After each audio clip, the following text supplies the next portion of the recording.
रहने को घर नहीं है हिंदुस्तान हमारा, रहने को घर नहीं है हिंदुस्तान हमारा। फरीदाबाद जहां रैपर मुक्त अभियान को 117 दिन पूरे हो गए हैं। इस अवसर पर इंकलाब मजदूर केंद्र के सदस्य भी इस अभियान में समर्थन देने पहुंचे और वहीं रैपर मुक्त अभियान जो कि मेहनतकश लोगों के अधिकारों के लिए एक लंबा संघर्ष है, आज 117 दिन पूरे कर चुका है। इस अभियान की शुरुआत उन मजदूरों और मेहनतकश लोगों की आवाज उठाने के लिए की गई जो सही इलाज और चिकित्सा सुविधा से वंचित हैं। इंकलाब मजदूर केंद्र जो हमेशा मेहनतकश लोगों के अधिकारों के लिए लड़ता है, इस अभियान में अपना समर्थन देने फरीदाबाद के विभिन्न हिस्सों से ही यहाँ पहुँचा। संगठन ने कहा कि यह अभियान उनके लिए सिर्फ एक आंदोलन नहीं बल्कि मजदूरों की आवाज़ है जो एक बेहतर और सुविधाजनक चिकित्सा व्यवस्था की मांग कर रहे हैं। देखिए, हम इंकलाबी मजदूर केंद्र से रंजना हूँ और हम आज यहाँ पे समर्थन देने आए हैं। इससे पहले भी हम एक बार यहाँ पे आए हैं और बाकी लंबे समय से देख रहे हैं, लगभग 117 दिन इस आंदोलन को हो चुके हैं। एक ऐसी मांग है और हमारा जो संगठन है इंकलाबी मजदूर केंद्र मजदूरों की मेहनतकशों की आवाज़ को उठाता है। और आज फरीदाबाद के अंदर हम देखते हैं कि तमाम ऐसी फैक्ट्रियाँ हैं जबकि कानून में उनको ESI और PF की सुविधा देने का मतलब है, लेकिन नहीं काट रहे हैं, ESI नहीं काट रहे हैं। तो ऐसे में जो मजदूर मेहनतकशों की जेबें तो इतनी भारी नहीं है कि वो प्राइवेटों का भी आज दुकानें खुली हुई है जहाँ एक छोटी सी बीमारी के लिए भी हज़ारों रुपए के वारे न्यारे हो जाते हैं। ऐसे में जो इस तरह के जो अस्पताल हैं वो मतलब मेहनतकशों के लिए एक उम्मीद बनते हैं, लेकिन हम इसको देखेंगे कि लंबे समय से ये एक रेफर सेंटर जैसा बना हुआ है। मतलब थायराइड प्रोफाइल जैसा मामूली टेस्ट बीके में नहीं होता है, जबकि उसके लिए छोटी छोटी लैबें जो एक दो कमरे की लैबें जो खुली हुई हैं वो कर ले रही हैं। तो आप सोचो कि फरीदाबाद जहाँ इतनी बड़ी आबादी रहती है वहाँ इतना छोटा सा मामूली टेस्ट ये नहीं करा पा रहे हैं, है ना। तो ऐसे में ये बिल्कुल मजदूर मेहनतकशों की बिल्कुल एक ऐसी मांग को उठाता है कि जिसमें मतलब उनको एक राहत देने का। दूसरी तरफ हम ये कह रहे हैं कि आज जब हम यहाँ पे समर्थन देने आए हैं और ये बात ठीक है क्योंकि हम भी मजदूरों के अलग अलग उसमें मतलब सक्रिय रहते हैं, तो रोज आना यहाँ पे हमारे लिए संभव नहीं होता। ये हमारी कमी के बतौर है जरूर, लेकिन उसके साथ हम ये कह रहे हैं कि जहाँ 10 साल सरकार को हो चुकी है और डबल ट्रिपल इंजन की भी सरकारें चल रही हैं और ये कह रहे हैं स्मार्ट सिटी से लेके तमाम बातें हो रही हैं, ये भी घोषणा हो रही है कि भाई आयुष्मान कार्ड बना दिए हमने और 5 लाख तक का कवर हो जाएगा। हम कह रहे हैं कि भाई आपको आयुष्मान कार्ड बनाने की ज़रूरत ही नहीं है। आप मेडिकल की सुविधा इस तरह के जो अस्पताल है, जो बड़े अस्पताल है, उनको सुपर स्पेशलिस्ट अस्पताल बना दीजिए, वहाँ सुपर फैसिलिटी उनको दे दीजिए। आपको अलग से बीमा कवर करने की ज़रूरत ही नहीं पड़ेगी। तमाम जो डॉक्टर पढ़े हुए हैं, तमाम जो छोटी छोटी चीज़ें पड़ी है, लेकिन वो नहीं करेंगे वो।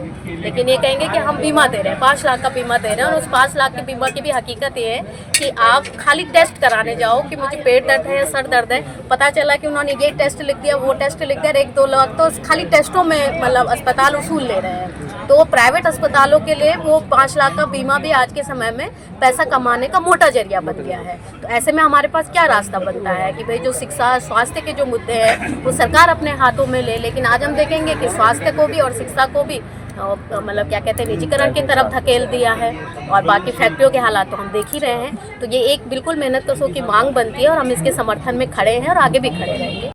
देखिए जी, ये रैपर मुक्त फरीदाबाद का जो धरना है आज 117 दिनों से चल रहा है। बीच में भी आए थे हम लोग सपोर्ट करने और हम लोग ये मानते हैं कि रैपर मुक्त फरीदाबाद की जो मांग है वो बहुत जायज़ मांग है, आम जनता की मांग है और अब तक तो सरकार को मान लेना चाहिए, इस पर कर देना चाहिए।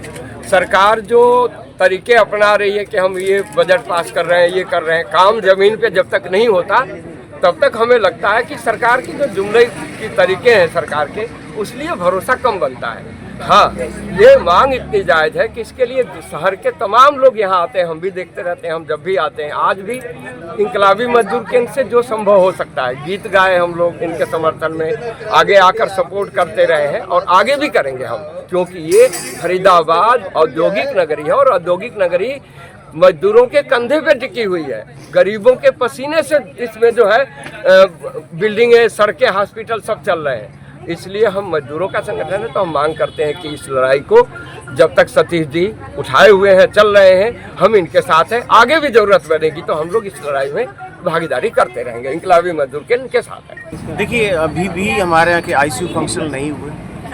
झांसा मेडिकल कॉलेज में OT और ICU फंक्शनल नहीं हुआ, अभी भी सिर्फ जनरल IPD शुरू की गई है और ये 10 बेड का ट्रोमा सेंटर बना रहे हैं। हम बार बार कह रहे हैं कि यहाँ के जो है जनसंख्या को आप देखिए कितनी बड़ी जनसंख्या, और भविष्य की ज़रूरतों को मद्देनजर रखते हुए यहाँ कम से कम 100 बेड का ए ग्रेड का ट्रॉमा सेंटर बनाया जाए, ताकि वास्तविकता में जो घायलों की जान बचाई जा सके। नहीं तो 10 बेड के ट्रॉमा सेंटर में तो वही होगा, जो पैसा देगा उसका इलाज होगा, क्योंकि एक्सीडेंट केसेस, लड़ाई झगड़े में घायल जो होने वाले हैं उनकी संख्या बहुत ज़्यादा है यहाँ पे। आप भी कवर करते हैं कि हर दूसरे दिन यहाँ पे किसी न किसी व्यक्ति की जान एक्सीडेंट में जा रही है।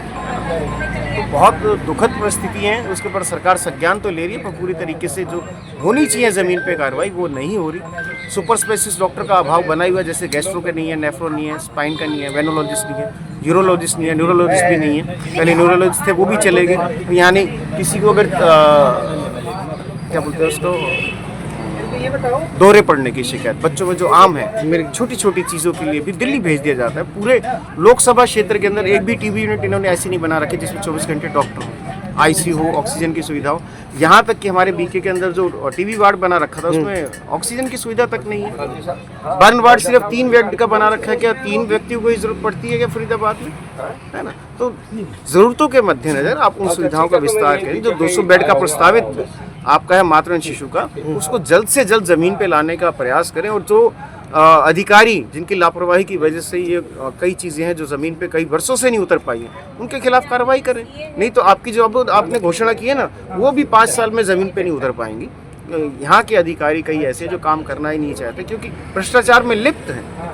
प्राइवेट सेक्टर का जो दबाव है उसके आगे झुक जाते हैं। आप देखेंगे अभी तक इतने लंबे संघर्ष के बावजूद अभी तक दलालों के ऊपर कोई कार्रवाई नहीं। किसी दलाल पे आज तक कोई मुकदमा दर्ज नहीं हुआ। प्राइवेट एम्बुलेंस अंदर खड़ी रहती है, प्राइवेट एम्बुलेंस चालक इमरजेंसी में घूमते रहते हैं, स्टाफ के साथ मिलके क्या कुछ नहीं करते। यहाँ पे सबको पता है, यहाँ पे खुलेआम दारू पीते हैं और बदतमीजी भी की जाती है लोगों के साथ, पर अभी उसके ऊपर कोई कार्रवाई नहीं हुई।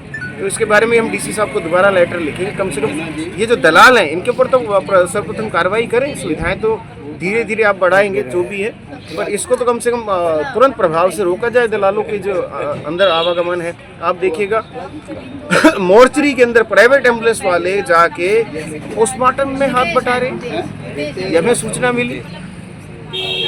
जबकि एक बाहर का डॉक्टर भी वहाँ पे हाथ नहीं बटा सकता, अंदर नहीं घुस सकता बगैर उनके। तो उन चीज़ों पर लगाम लगाए। हम जो यहाँ के फोरेंसिक डॉक्टर हैं जो उनके अंदर ये आता भी है मोर्चरी, उनसे भी तुरंत कल बात करेंगे, क्योंकि आज तो छुट्टी है। ऐसे लोगों पर तुरंत प्रभाव से कार्रवाई होनी चाहिए जो अंदर इंटरफेयर करते हैं इलाज के अंदर। फर्जी MLC तक यहाँ पे जो नौबत आती है करते हैं लोग, उन पर कार्रवाई होनी चाहिए। जी।